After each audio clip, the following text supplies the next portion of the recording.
out from this match. RHK boys still in this match. Buriram is still in this match. তাদেরকে জোনে move করতে হবে। Zone RHK এর ফেভারে আছে, RC দের ফেভারে আছে। ফ্যালকন আর বুড়িরাম নিজেরা ফাইট করতে করতে আরসিরা টিম সলিডের উপর প্রেসার ক্রিয়েট করে ফেলেছে। বুড়িরাম ইউনাইটেড স্পোর্টস তারা জোনে মুভ করতে চাইতেছে।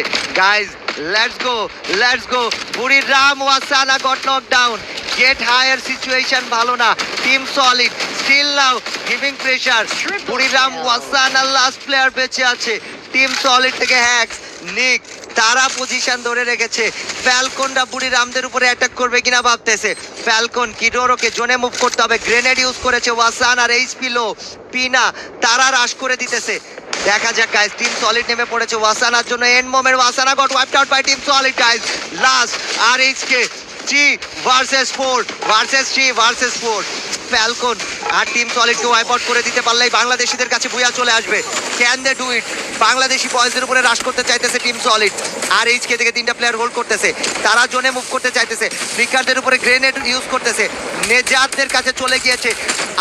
মাই god, flicker got knockdown guys. Falcon থেকে রাশ করে দিয়েছে ব্লেড। নেজাত পজিশন হোল্ড করে আছে। ফ্যালকন অন ফায়ার রাশ করতে চাইতেছে। টিম সলিড তাদেরকে রাশ দিতে চাইতেছে। বাংলাদেশের RHK in a bad position. নেজাত damage দিতেছে একের পর এক। ফ্যালকন ভার্সেস মনে হয় টিম সলিড দেখতে পেতে পারি আমরা।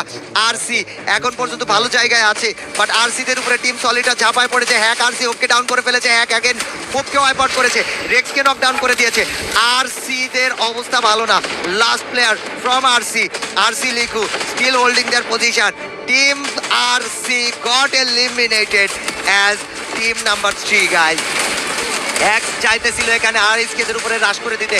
নেজাত নকডাউন, প্লেড নকডাউন। RHK আজকে 3rd পজিশন